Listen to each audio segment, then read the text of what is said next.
한 해 하나님의 크신 손길과 은총이 여러분의 가정 그리고 기업과 학업 위에 늘 함께하기를 주의 이름으로 축원을 드립니다. 오늘은 디모데후서 1장 13절 14절 말씀을 중심으로 해서 올해 우리 교회의 표어로 정한 주님께서 내게 부탁한 아름다운 것을 지키라 라는 제목으로 말씀을 나누도록 하겠습니다. 미국과 캐나다 사이의 높이 48m 그리고 넓이 900m에 이르는 거대한 나이아가라 폭포가 있습니다. 천둥 소리라는 의미를 가진 나이아가라 폭포는 말 그대로 땅을 뒤흔드는 그러한 굉음과 또 그로 인하여서 하얗게 피어오르는 물안개, 또 주변의 전경을 배경으로 하는 그런 무지개로 인해서 세계의 많은 관광객이 찾는 명소가 되었습니다. 많은 분들이 이 나이아가라에 가서 나이를 잊고 산다고 하시는데 나이아가라 이렇게 이야기를 하신다고 그럽니다. 여러분들도 혹시 썰렁하시죠? 그래도 계속 해야 되겠습니다. 가서 한번 나이아가라 한번 하고 오시면 더 젊어질 것 같습니다. 나이아가라의 폭포의 그 매력 중에 으뜸은 그 폭포 위에 있는 무지개 레인보우 브릿지라는 그런 다리입니다. 캐나다와 미국 그 양쪽 사이에 놓여 있는 이 무지개 다리는 지금은 질긴 금속으로 되어 있어서 전혀 문제가 없었지만 처음에는 이 다리는 실 한 가닥으로 시작을 했다고 합니다.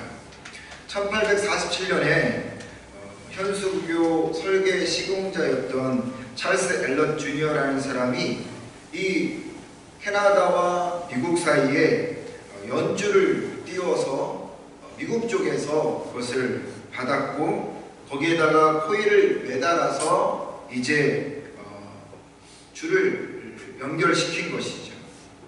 처음에는 연줄이었고 그리고 그 연줄에다가 코일을 아주 가는 코일을 매달았고 그리고 거기 코일에다가 그 다음엔 철사를 매달았고 나중에는 밧줄과 케이블을 연결해서 그래서 다리가 완성됐다고 합니다.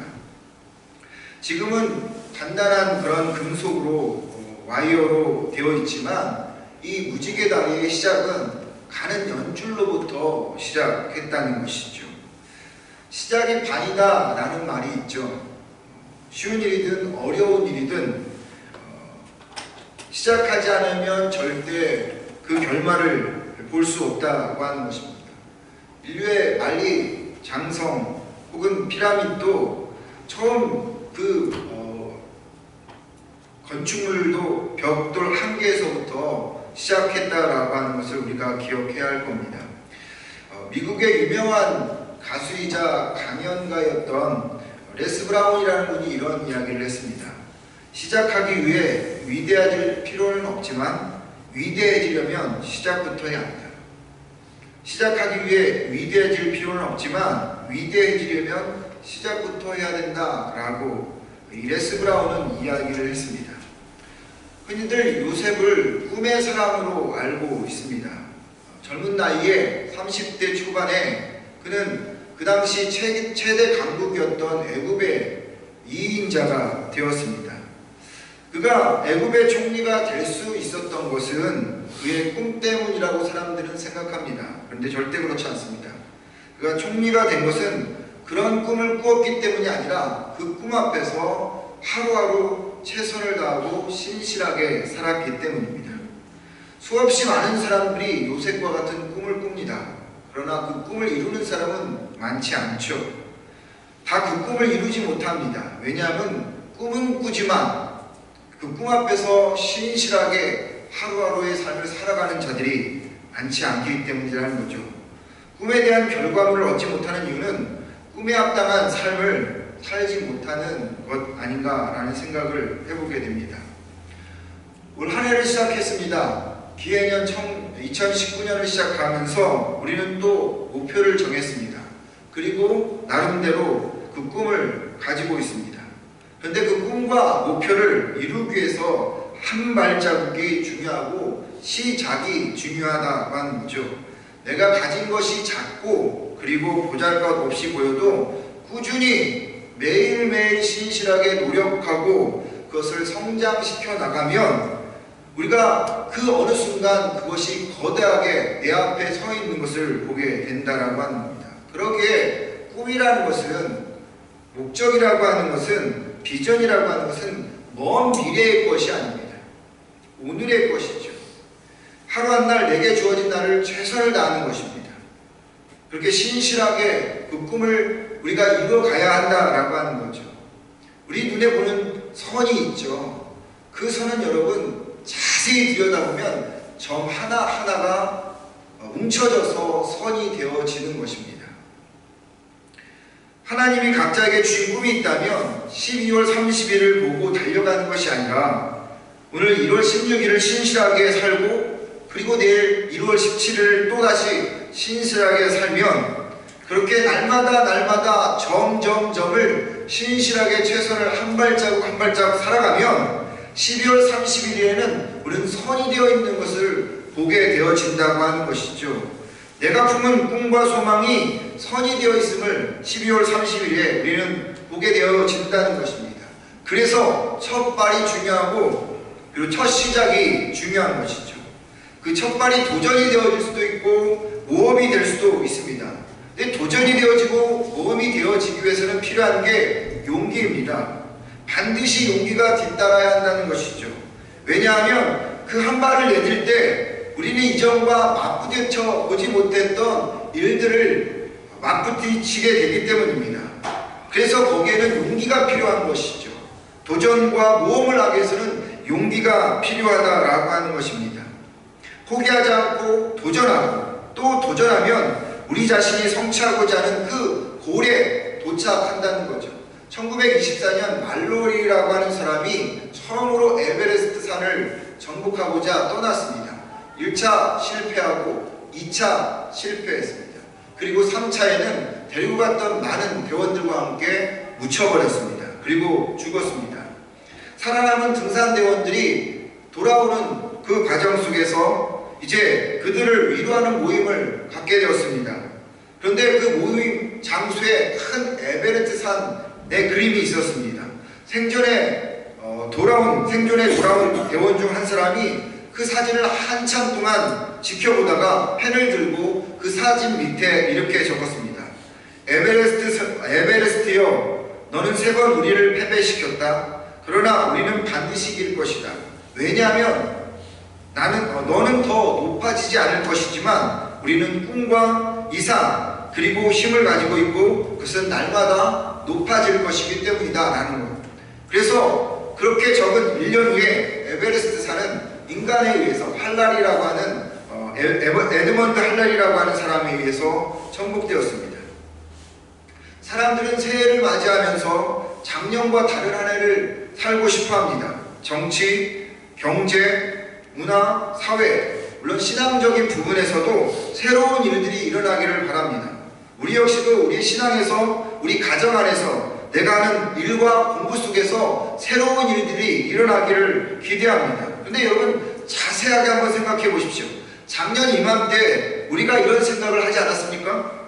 우리 똑같이 그런 생각을 했었습니다. 우리 나름대로 꿈과 비전을 가지고 있었습니다. 물론 올해와 다른 꿈과 비전이 있었겠지만 그때도 하나님께서 우리 모두에게 주신 소원이 있었다고 하는 겁니다. 그런데 현재 특별하게 바뀌지 않는 것은 무엇 때문일까? 그때는 꿈을 꾸지 않았기 때문일까? 아니라는 거죠. 작년에도 우리는 똑같이 꿈을 갖고 있었고 하나님의 소원을 가지고 있었습니다. 그럼에도 우리는 작년과 다른 한 해를 꿈꾸고 있는 것은 작년에 품었던 꿈들이 우리 안에서 이루어지지 않았기 때문이다 라고 하는 것입니다. 무엇의 문제일까요? 어쩌면 도전하고 모험하는 일을 하지 않았기 때문일 수 있습니다. 용기를 내지 않았기 때문일 수도 있었고 마음에 품고만 있었을 때문이기도 하고 한두 번 도전했다가 포기했을 수도 있었을 것입니다. 갑자기 나타나는 산, 전혀 예상치 못한 변수가 생겨서 정면으로 동무전하기보다는 그냥 피해가고 포기했던 그런 한 해를 작년에 보냈기 때문에 올해는 작년과 다른 마음을 갖고 싶다라는 마음을 갖게 된다라고 하는 거죠. 이런 말이 있죠. 힘들 때 도망가면 사류 인생이고, 힘들 때 우는 사람은 삼류 인생이고, 힘들 때 참는 사람은 이류 인생이지만, 힘들 때 도전하고 그리고 포기하지 않는 사람은 인류 인생이라고. 올해도 여러분과 저희 앞에서는 에베레스트 산과 같은 산이 놓여지게 될 것입니다. 근데 그때 피해가고 그리고 그것을 보고 포기하면 우리의 삶과 신앙은 작년과 별반 다르지 않을 것이라고 하는 거죠. 늘 우리 앞에는 에베레스트 산과 같은 산이 존재할 겁니다. 어느 시대건 인간 앞에 나타나는 에베레스트는 똑같습니다. 그런데 그것을 대하는 태도와 자세, 의지와 실천이 없다면 어떤 사람들은 포기할 겁니다. 하지만 똑같은 산이지만 그것에 대해서 붙들고 의지를 가지고 실천하면 어떤 사람은 성공하고 그 일을 이루게 되어질 것이죠. 작년과 똑같은 상황일 겁니다. 작년과 똑같은 사람일 것입니다. 그렇지만 우리 앞에 나타난 그 산을 우리가 이길 수 있다고 하는 이유는 우리 안에는 창조주 하나님이 계시기 때문에, 그리고 포기하지 않고 도전과 용기를 주시는 그 하나님이 계시기 때문에 우리가 그 길을 갈 수 있다고 하는 거죠. 그런데 한 발자국이 중요합니다.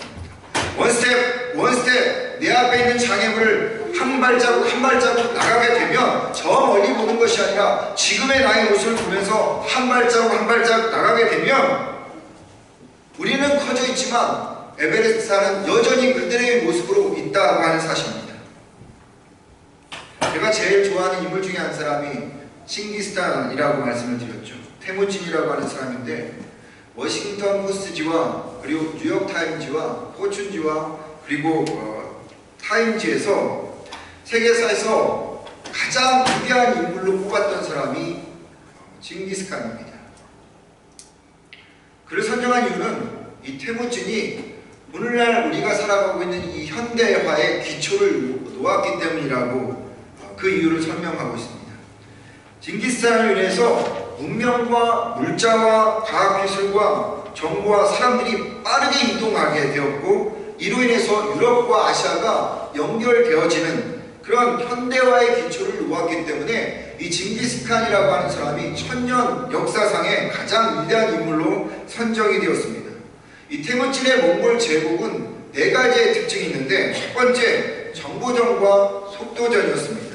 오늘날 인공위성과 같은 그런 역할을 하는 말이 빠르게 달려서 파발마라고 하죠. 파발마 제도를 역참 그 말을 보관하는 곳이 여러 곳에 있어서 그 말로 인해서 빠르게 정보를 커뮤니케이션을 함으로 인해서 이 몽골 제국이 상당히 빠른 속도전을, 정보전을 이루었다는 겁니다. 그래서 어느 나라도 못하는 다국적으로 전쟁을 벌인 거죠. 중국과 전쟁 벌일 때 유럽과 전쟁도 벌였고, 그리고 아시아와도 중동과도 전쟁을 다발적으로 할 수 있었던 유일한 국가였다고 합니다.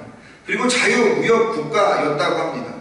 동으로는 태평양, 그리고 서로는 지중해, 북으로는 러시아, 남쪽으로는 페르시아까지 이 모든 아시아와 유럽을 잇는 자유무역 지대를 이루게 했던 것이 이 테무진이, 이 징기스칸이 이루었던 일이었고요. 세 번째로는 그 넓은 제국에 화폐를 단일화 시켰다고 합니다. 그래서 단일화를 시키다 보니까는 오늘날 유로화나 달러화가 이게 세계 각국에서 많은 곳에서 유통되듯이 그 당시에 이 몽골 제국의 이 단일화된 화폐가 사용되어져서 세계가 하나가 되었다고 하는 거죠. 지구촌이 되었다고 하는 겁니다. 마지막 열린 사회였는데 예케 자사크라고 하는 법을 만들어서 어떤 인종이 되었던 어떤 문화가 되었던 모두가 하나가 되어지는, 그러니까 용광로와 같은 그런 역할을 하게끔 했던 것이 몽골 제국이었다고 하는 겁니다. 그런 이유로 이 징기스칸이 세계의 위대한 인물로 선정이 됐는데, 그가 이런 이야기를 했습니다. 한 사람의 꿈은 망상에 불과하지만 만인의 꿈은 현실이 되어진다. 그래서 자기 꿈을 그냥 자기 혼자 묵혀둔 것이 아니라 많은 사람들과 공유하면서 그 꿈을 이루어 갔다고 하는 겁니다. 물론 그 꿈을 이룰 때 많은 도전이 필요했었고 많은 모험이 필요했었습니다. 그러나 그 도전과 모험을 두려워하지 않고 매일 한 발자국 그는 나갔다고 하는 거죠. 그래서 평소 그가 하는 말, 성을 쌓는 자는 망할 것이고 다리를 없는 사람은 흥한다. 나의 자손들이 비단 옷을 입고 벽돌집에 살게 될 때 나의 제국은 망할 것이다. 징기스칸은 닫힌 사회를 원하지 않았고 늘 열린 사회를 원했던 사람이었습니다. 안주하기는 원치 않았고 용기와 도전을 가지고 모험을 했던 사람이었다고 하는 거죠. 그런 이 몽골 제국이 당시에 많은 일들, 많은 제국을 형성했다고 하는 것을 우리가 돌아보면서 한 사람의 꿈이 그냥 꿈으로 망상으로 끝나는 것이 아니라 그것이 같이 공유해서 그것이 나중에는 현실이 되어지는 모습을 보면서 우리 역시도 그렇게 하나님께서 주신 아름다운 것들이 있을 터인데 그 아름다운 것들을 모아서 하나님께 영광을 돌리며 이 한 해를 살아가는 것이 필요하다라고 하는 것입니다. 태무친과 같은 마음을 가진 사람이 있었습니다. 1000년 전에 있었는데 그가 바울이었습니다. 다메섹 도상에서 예수님을 만난 후에 바울은 주님의 사도가 되었습니다. 그리고 아시아는 물론이고 유럽을 넘어가서 복음을 전했던 그런 바울이었습니다. 근데 여러분, 이 바울이요 그렇게 위대한 일을 할 수 있었던 이유가 처음부터 하나님께서 그에게 큰 꿈을 준 것이 아니었습니다. 그에게 안디옥에서부터 시작해서 복음이 전해지게 되어지고 그 주변 국가에게 복음을 전해지고 그리고 나중에 그것이 유럽까지 가게 되었다는 것이죠. 그가 처음부터 큰 일을 한 것이 아니라 그에게 주어진 안디옥에서부터 그 복음을 증거했다고 하는 것입니다. 그런데 여러분, 그 바울이 순탄한 길만은 가지 않았습니다. 늘 그가 하나님이 주시는 그 꿈을 갈 때 가시밭길이었습니다. 고린도후서 11장을 보면요, 바울이 어떻게 복음을 전했는지 눈물겨운 이야기가 나옵니다. 그런데 그는 그 상황을, 그 복음을 포기하지 않았습니다. 왜요? 그 복음이라는 것이 그에게서는 생명과도 같은 것이었기 때문입니다. 바울은 자기를 헤아리는 환경과 사람은 여전히 똑같았지만 포기하지 않았던 이유가 있었습니다. 그것은 하나님께서 자신에게 주었던 그 꿈이 있었기 때문입니다.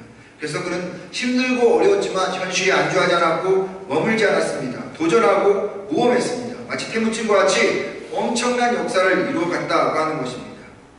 그런 바울이요, 에베소 교회에서 목회하고 있는 디모데에게 권면합니다. 내게 부탁한 아름다운 것을 지키라. 당시 디모데는 두 가지의 어려움이 있었습니다. 내적으로 외적으로 어려움이 있었는데 내부적으로는 거짓 교사들이 교회에 들어와서 잘못된 가르침을 전함으로 인해서 교회가 어지러워졌었습니다. 외부적으로는 로마 이 국가가 제국이 핍박하는 상황이었습니다. 로마 황제들이 그리스도인들을 잡아다가 사자의 밥이 되게 하였고 또 그리스도인들을 잡아다가 밤에 불을 밝히도록 땔감으로 사용하기도 했었습니다. 내부적으로 외부적으로 공격을 당하고 있던 시대, 죽음의 예수를 믿는 것 자체가 죽음의 시대에 바울은 디모데에게 주님께서 내게 부탁한 것을 지키라고 이야기하고 있습니다. 바울이 디모데에게 권면한 이 말씀이 저는 우리 주님께서 올 한 해 우리 교회와 그리고 여러분과 제게 주시는 말씀이라 생각합니다. 디모데가 겪고 있었던 2000년 전에 그 현실과 그리고 지금의 현실이 별반 다르다고 생각하지 않습니다. 2019년을 살아갈 우리의 환경과 현실도 그 당시과 똑같은 그런 모습이라는 거죠. 그때도 에베레스트 산과 같은 그런 장애물이 있었습니다. 그런데 바울은 디모데에게 그런 상황에서도 주님의 아름다운 것을 지키라 라고 이야기하고 있습니다. 할 수 없는 일을 우리에게 명령한 것이 아니라 할 수 있는 일을 명령하고 있다는 사실을 우리가 생각해 볼 때 저는 세 가지 영역에서 주님이 부탁한 아름다운 것을 지켜나갔으면 좋겠습니다. 첫 번째, 각자에게 준 하나님의 소원, 하나님의 꿈, 여러분의 비전의 영역에서 이 아름다운 것을 지켜나가길 바랍니다. 하나님 여러분 각자에게 주신 그러한 꿈이 있겠죠. 아름다운 것들이 있겠죠. 그것이 개인의 문제일 수도 있고 가정의 문제일 수도 있고 일과 학업의 문제일 수 있을 것입니다. 근데 하나님이 주신 그 아름다운 것들, 그것을 지켜나가기 위해서 언제나 하나님의 뜻 안에서 우리가 머물러 있어야 하고 그리고 도전해야 하고 그리고 한 발자국 한 발자국 그 일을 해 나가야 하는 것입니다. 아름다운 것을 지켜나가는 한 해, 그것을 이루는 한 해가 되기를 주의 이름으로 축원을 드립니다. 두 번째, 각자의 신앙의 영역에서 여러분들의 그 일들을 지켜나가길 바랍니다. 하나님이 연초에 각자의 신앙 영역에서 아름다운 것을 주셨으리라 생각합니다. 그것이 구원이기도 하겠고요, 사랑이기도 하겠고, 공의, 섬김과 배려이기도 할 것입니다. 여러분, 비록 올 한 해 홍해와 여리고성과 같은 장애물이 우리에게 나타날지라도, 골리앗 같은 그런 환경적인 장애물에 직면할지라도 하나님이 내게 부탁한 것을 끝까지 포기하지 않고 지켜서 신앙의 성숙이 이루어지는 한 해가 되기를 주의 이름으로 축원을 드립니다. 세 번째, 교회의 영역입니다. 하나님께서 연초에 우리 교회에게 맡겨주신 아름다운 것들이 있죠. 십자가와 부활의 그 복음, 그리고 사랑하는 형제와 자매들, 또 전도와 선교의 일, 또 교육과 어려운 이웃을 돕는 일, 하나님께서 우리에게 이러한 일들을 맡겨주셨다고 하는 것이죠. 많은 사람들이 여건이 되지 않기 때문에 우리가 그것을 나중에 해야 된다라고 이야기합니다. 그러나 여건이 되지 않지만 하나님께서 우리에게 맡겨주신 그 일들을 우리는 한 스텝 한 스텝 밟아가면서 해야 한다고 하는 거죠. 요단강은 푸릅니다. 그런데 그 요단강에서 흘러나온 물, 모여있는 사해는 죽어 있습니다. 왠지 아십니까? 요단강은 흘려보내지만 사해는 받기만 하고 흘려보내지 않기 때문입니다. 하나님께서 우리 교회에게 주신 아름다운 것들이 있습니다. 하나님께서 우리 교회에게 주신 축복들이 있습니다. 그것을 흘려보내야 됩니다. 여건이 되지 않더라도, 안 되더라도 그것을 흘려보낼 때 우리 교회가 축복을 받는 것이고, 우리 교회 안에 있는 모든 성도들이 하나님의 안에서 성숙되어진 한 해를 보내게 되어지는 것입니다. 우리는 작년과 다를 바 없을 것입니다. 하지만 포기하지 않고 용기를 내서 하나님이 주신 아름다운 것을 지켜나간다면 작년과 다른 올 한 해를 우리는 맞이하게 될 것입니다. 왠 줄 아십니까? 하나님께서 우리를 도우시기 때문입니다. 성령으로 말미암아 라고 바울은 이야기합니다. 우리 안에 거하시는 성령으로 말미암아, 성령을 통해서 우리가 그것을 목숨처럼 지켜나가면 하나님께서 포기하지 않고 그 일을 행하시면 우리에게 축복을 허락해 주신다라고 하는 것이죠. 주님께서 여러분과 제게, 그리고 우리 교회에게 아름다운 것을 부탁하셨습니다. 그것을 지켜나가시고 성숙해 하게 하셔서 주님께서 주시는 그 귀한 일을 올 한 해 여러분의 가정과 여러분 개인과 그리고 교회 안에 흘러넘치는 그런 일들이 있기를 주의 이름으로 축원을 드립니다.